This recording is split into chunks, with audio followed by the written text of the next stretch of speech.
We have the record, by the way, of the highest turnover in one day. This was about 5 years ago now. And one day, we had 13 cruise ships in this port, and we did a volume of over 55,000 people in one day.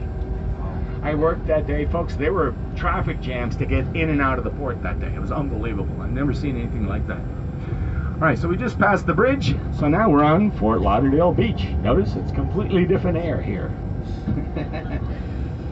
All right, Fort Lauderdale Beach has sort of a semi-dubious reputation. Back in the 70s, and you can imagine what happens. You get a lot of destruction happening in a lot of the hotels. It got to the point where the hotels here got kind of fed up with the whole spring break thing. They said, you know what, every time these kids leave, we got to repair the hotels. Because, you know, you'd have a booking for, you know, for a week. One person would book, and then 17 people would sleep in that hotel room. There'd be sleeping bags all over the floor and that kind of thing. So they decided they didn't want the college kids coming here anymore, so we changed one little rule. No more open containers of alcohol on the beach. The next year, of course, college kids started coming here. We had to start arresting college kids and sending them to jail overnight because it didn't sink in. To them, Fort Lauderdale was still party capital of the world. Back then, it used to be known as Fort Liquordale, just because it had so many bars.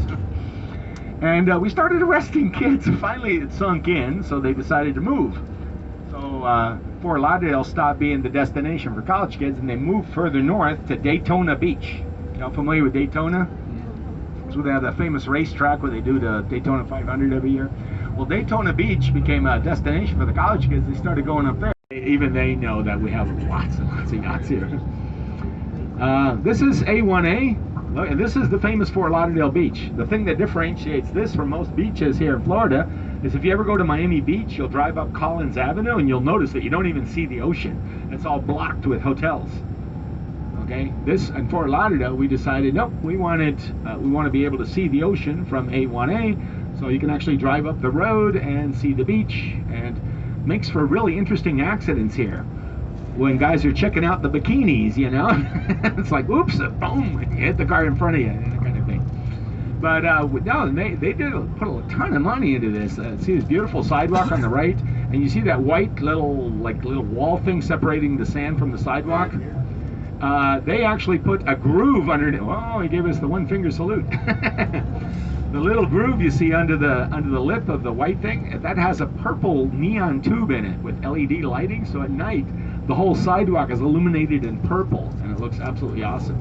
And of course, we decorate our palm trees. We wrap them in Christmas lights, so it looks pretty cool. All right, this looks like it's going to be some kind of marathon or something. Actually, I have a friend of mine that's running in a marathon today, so maybe this is the one. Oh no, this is the beach sweep. What they do is they do a beach cleanup. They get a bunch of volunteers together, and then they walk up and down the beach and get rid of all the trash. And yeah, I'm sure they have those at most beaches. You know, it's well, a community service, I guess, and then they have a big party afterwards. So the beach sweep. Yeah, and they make a big mess, you know, leave a bunch of empty beer cans. No, they're really cool to have around. As we drive by this is called the Bonnet House, by the way. I told you it was operated as a museum. It's called the Bonnet House. And that's named after a lily that grows quite profusely here in South Florida called the yellow bonnet lily.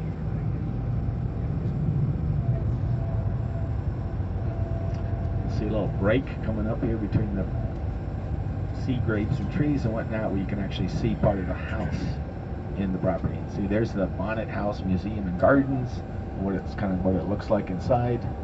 And then up here you can look right and see right here. Yeah, it's old style. If you ever visit something like the Hemingway House in Key West, Florida, same kind of thing.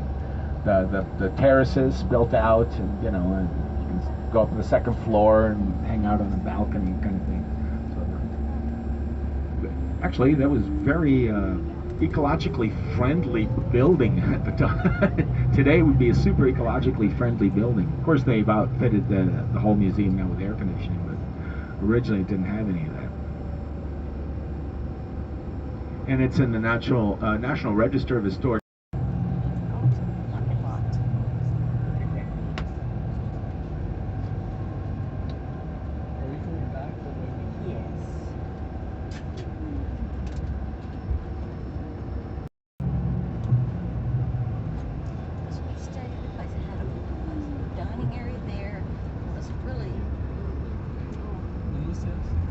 Gosh, maybe when we came for,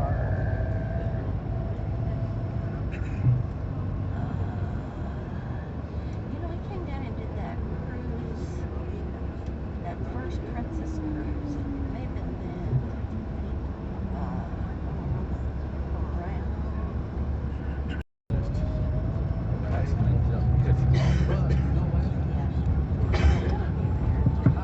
So Fort Lauderdale, by the way, is part of what we call the Gold Coast. It's basically a megalopolis, if you will, a large metropolitan area that stretches from South Miami all the way up to Palm Beach. If you were to fly over this area with a plane, you would see no breaks between one city and another. You just drive up and down I-95 and it says you are now leaving North Miami, you're now entering Hollywood, you're now leaving Hollywood, you're entering Fort Lauderdale, on and on and on, all the way up to Palm Beach. And this Gold Coast literally has a third of the population of Florida living here. So 1 out of every 3 Floridians live between South Miami and Palm Beach up north. And the history of this whole area, by the way, the name Fort Lauderdale is because before the Civil War, we had what were known as the Seminole Indian Wars. You might have heard of the Seminole Indians, the Native Indians, but hey, not bad. And then as you can see, this whole area, the homes along the water, all, very, very shoddy, miserable little shacks, right? Now we're going into what's known as Millionaire's Row. What you're going to see here is multi-millions and millions of dollars worth of real estate built on the water. And we've dredged canals out of a lot of this. So a lot of the canals are actually artificially built, and you can sort of tell that because they're beautifully straight. And of course all the properties along the water can rent out dock space. So if you happen a bit further up, you'll see another one going off to the left, another one going off to the right, and on and on and on and on. I live about 6-7 miles inland from here, and I can literally put a boat in the water out there and just follow all these canals and beautiful multi-million-dollar homes all the way out to the ocean. It takes me an hour and a half because it's all no wake zone. You got to go very slowly. But look at all the beautiful homes along the water, and of course lots and lots of yachts docked in the backyard of homes. There's another one on the left, another canal off to the left with lots of yachts. And mamma mia, look at this yacht.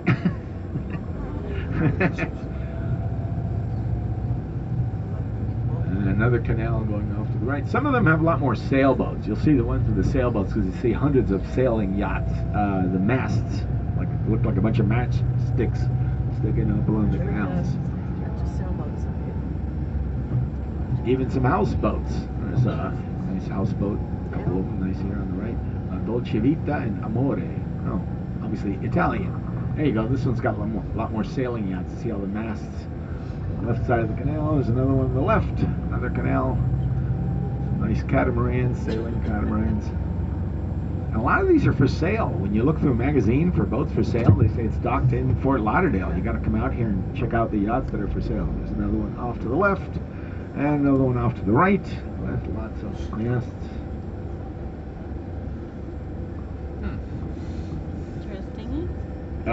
No. Yeah. No, people can go nuts with the colors of their homes. Yeah, no homeowners association to tell you what color to paint your house.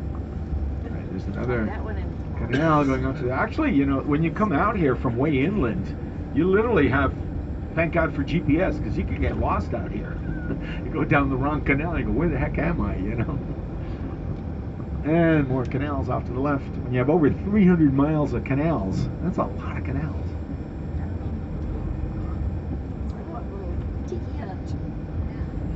And another canal.